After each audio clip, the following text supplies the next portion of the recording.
Podem sentar um pouquinho.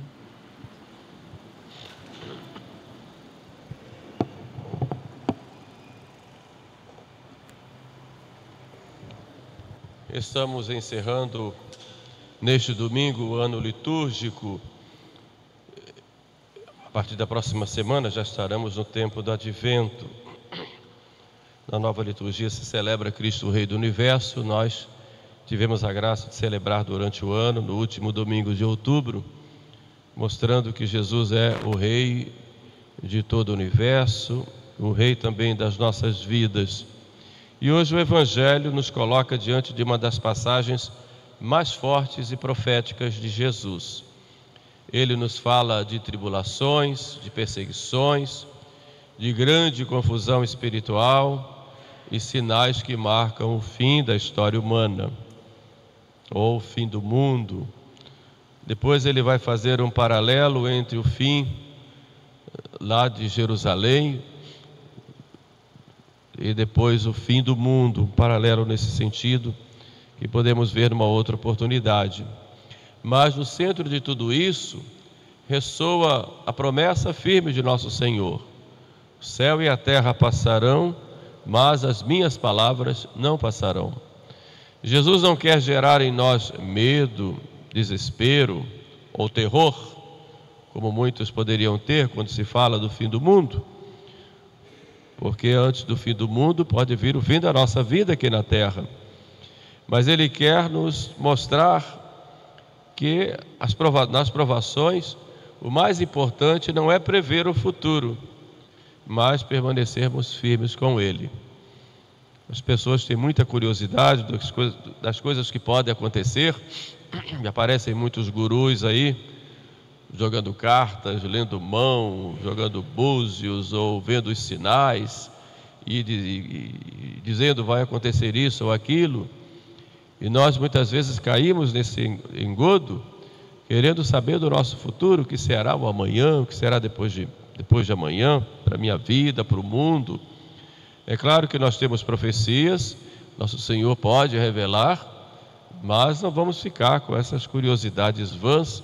O importante é nós vivermos unidos a nosso Senhor hoje, por hoje, buscarmos a santidade no hoje. E diante desse Evangelho, em primeiro lugar, nosso Senhor nos ensina a discernirmos diante das confusões que acontecem no mundo e que já acontecem hoje, independente do que acontecerá no futuro, e dos grandes riscos que nós temos de apostasia. Nosso Senhor anuncia que viriam tempos em que aquilo que é santo seria profanado, e muitos seriam enganados por falsos messias, falsos cristos e falsas doutrinas. Isso é real. Já no tempo dos apóstolos começaram a aparecer esses falsos cristos e essas falsas doutrinas. Isso não é privilégio da nossa época, mas já no tempo dos apóstolos, o Evangelho de São João já é, num certo sentido, uma resposta àqueles que negavam a divindade de Jesus. Já é também uma resposta aos primeiros falsos cristos e falsos profetas. As cartas de São João já nos falam disso. São Paulo já nos chama a atenção, sobretudo na Epístola aos Gálatas, chamando a atenção: se vier um anjo, ou até eu mesmo, ou quem vier ensinando o evangelho diferente, seja rejeitado, seja anátema. Esta realidade não é apenas histórica, mas também é atual. Nós vivemos hoje num tempo em que as pessoas buscam muito soluções fáceis, promessas humanas de realização imediata e caminhos espirituais diferentes da verdade de Cristo. Essa semana tivemos o feriado do Dia da Consciência Negra e muitos movimentos dentro da igreja aproveitaram, em nome de uma falsa ideia ou concepção de enculturação, colocar elementos pagãos, profanos dentro da liturgia. É claro que isso é um absurdo. A liturgia não pode ser utilizada como um meio de contestação. Isto aconteceu muito nos anos 70, 80, 90 e continua em alguns setores como um meio de provocar luta de classes em nome de uma falsa ideia de enculturação. A liturgia da igreja é clara, está tudo escrito lá nos livros. E aquelas rubricas, elas são vinculantes. E não se pode admitir diferença, porque quem cuida da liturgia é a autoridade da igreja. E nessa autoridade central é o Papa, que é o legislador supremo, colocado por Cristo para nos guiar. Então não se pode de maneira nenhuma profanar a liturgia dessa forma, e pior ainda, colocando elementos pagãos, satânicos, porque aquilo que não adora a Deus, se é culto, adora a Satanás. E Satanás fica rindo, tripudiando em cima dos católicos que deixam o centro, que é Cristo, para colocar no lugar o próprio homem. É enculturação ou é dessacralização? E quem aprova essas coisas? Infelizmente, a gente vive no tempo que dentro da própria igreja há esses elementos estranhos e que confundem os fiéis e que levam os fiéis a terem uma concepção errada do que é o grande mistério da Santa Missa, o sacrifício de Cristo tornado presente no altar. Tentações existem na nossa vida no dia a dia, tentações de fazermos as coisas de modo imediato. São João Crisóstomo nos diz: nada causa mais ruim nas almas do que seguir aqueles que se apresentam como mestres, mas que não ensinam a verdade de Cristo e da igreja. E Jesus vai mais a fundo quando indica a apostasia que virá, isto é, o abandono da fé verdadeira. São Paulo nos chama a atenção, dizendo: não virá o Filho do Homem sem que antes venha a apostasia. E o Catecismo da Igreja, ao tratar dos pecados contra a fé, coloca a apostasia como um repúdio total da fé cristã. E o próprio Catecismo acrescenta: antes da vinda de Cristo, a Igreja deverá passar por uma prova final, que abalará a fé de numerosos crentes. E continua o Catecismo: a perseguição que acompanha a sua peregrinação na terra porá descoberto o mistério da iniquidade, sob a forma de uma impostura religiosa que trará aos homens uma solução aparente dos seus problemas, à custa da apostasia da verdade. Assim nos diz o Catecismo, que a suprema impostura religiosa é a do anticristo, isto é, um pseudo-messianismo em que o homem se glorifica a si mesmo, substituindo-se a Deus e ao Messias encarnado.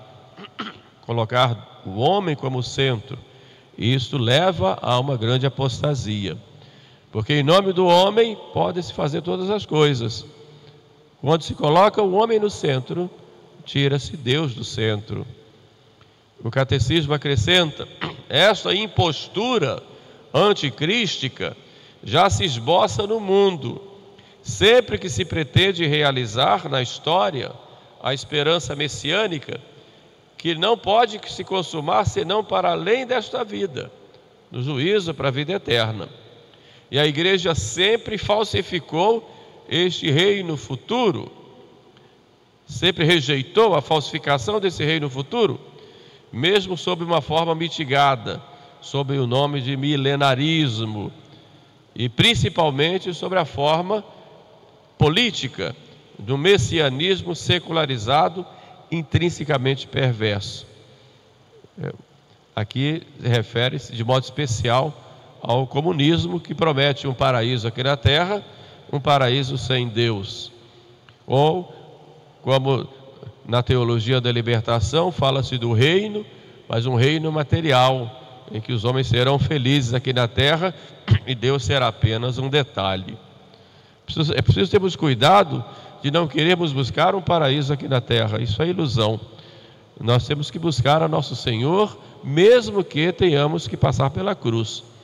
Nosso Senhor não é a favor dessa teologia da prosperidade, como se a religião fosse um investimento, em que indo para lá eu vou parar de sofrer. Muito pelo contrário, quem quiser seguir a nosso Senhor tem que passar pela tribulação, tem que passar pela cruz. Agora, em tempos de tribulação, há sofrimento para todos nós. E hoje passamos por grandes tribulações do mundo. Há uma grande confusão moral, confusão espiritual, confusão na igreja, devido à grande crise pela qual nós passamos, e muita gente tem perdido a fé. Sem falar nos grandes condicionamentos que o mundo nos coloca, e temos a tentação de fazermos as coisas fora da verdade, baseados no poder da nossa imaginação ou da imaginação dos outros. Santo Hilário nos advertia: a maior tribulação dos últimos tempos será a deserção da fé, e aqueles que não estiverem firmes na verdade sucumbirão à mentira. Notem que Santo Hilário falava já na época do tempo do arianismo, em que havia grande apostasia em muita gente. Só que a apostasia, ela não aparece de repente. E a gente fala de uma apostasia geral na sociedade, mas a apostasia pode acontecer também dentro do nosso coração, na nossa vida. E ela começa com pequenas concessões que nós vamos fazendo, com a perda do nosso fervor, o abandono progressivo da oração, a relativização da doutrina, o desejo de uma fé sem cruz, sem renúncia, sem obediência. Tudo isto pode nos levar a uma apostasia, se nós não vigiamos no nosso coração e na nossa vida. O verdadeiro discípulo de Cristo, ele não segue doutrinas diferentes da do Evangelho, não deixa o Evangelho, e o Evangelho trazido pela igreja. Os protestantes também trazem o Evangelho, mas não esse Evangelho trazido pelos que são inimigos de Deus. Também não podemos ir atrás de novidades que estão contra o Evangelho, mas estarmos sempre de acordo com aquilo que nosso Senhor sempre ensinou. Por isso temos que ter vida de oração, de fidelidade à doutrina, fidelidade à igreja e, sobretudo, de muita humildade. Os tempos são difíceis e nós precisamos perseverar, não desanimar. E nosso Senhor quer nos fortalecer. E a fortaleza vem pela fé. Fé que não elimina a cruz. A provação, diz São Basílio, é fogo que purifica. E Ele quer nos fortalecer. Jesus que entrega a sua vida ao Pai e quer que nós entreguemos nossa vida às mãos de Deus. Nas mãos de Deus. Nossa vida pertence a Deus. Temos que confiar. Sermos fiéis, mesmo que o mundo inteiro fique contra nós. Temos que ser fiéis. Mesmo que nosso nome seja enxovalhado, maltratado, perseguido, temos que ser fiéis. E essa fidelidade é a nosso Senhor e a sua igreja. Nós somos católicos, e católicos apostólicos romanos. Não somos uma igreja privada, de acordo com aquilo que nós criamos na nossa cabeça. Somos católicos apostólicos romanos. E como católicos apostólicos romanos, vivemos em comunhão com a igreja de Roma. E a igreja de Roma, ela é concreta. Ela não é uma igreja da minha cabeça, como nunca foi. Ela é o que é.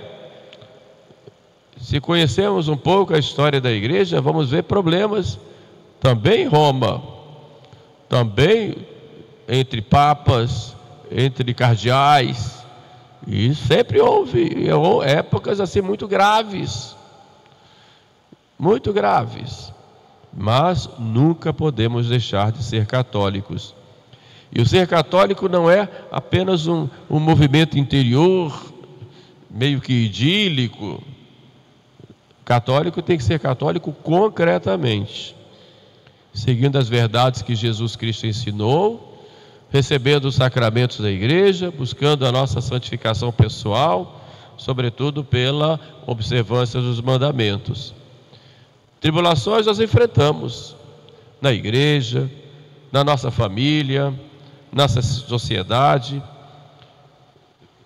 e quantas perseguições também dentro de nós mesmos, mas nunca podemos nos abalar, porque nosso Senhor está sempre conosco. Ele é o fundamento da nossa esperança. Os céus e a terra passarão, mas as minhas palavras não passarão. Embora haja tantas mudanças na sociedade, nos valores, nos costumes, no modo de viver, nas modas, mas existe algo que não muda, que é a palavra de Deus. Esta não passa. Santo Agostinho diz: a palavra de Deus é rocha firme, tudo que nela se firma permanece, tudo que se apoia no mundo perece. Por isso temos que confiar em tudo que Cristo falou, em tudo que Cristo prometeu. E confiarmos em Cristo é confiarmos na igreja. Ele que nos coloca essa segurança. Tudo que ligares na terra será ligado nos céus, que desligares na terra será desligado nos céus. Essa é uma promessa de nosso Senhor. Temos que confiar. Pedro, Pedro, disse Jesus, Satanás quis te joeirar como se faz com o trigo, mas eu roguei por ti para que a tua fé não desfaleça.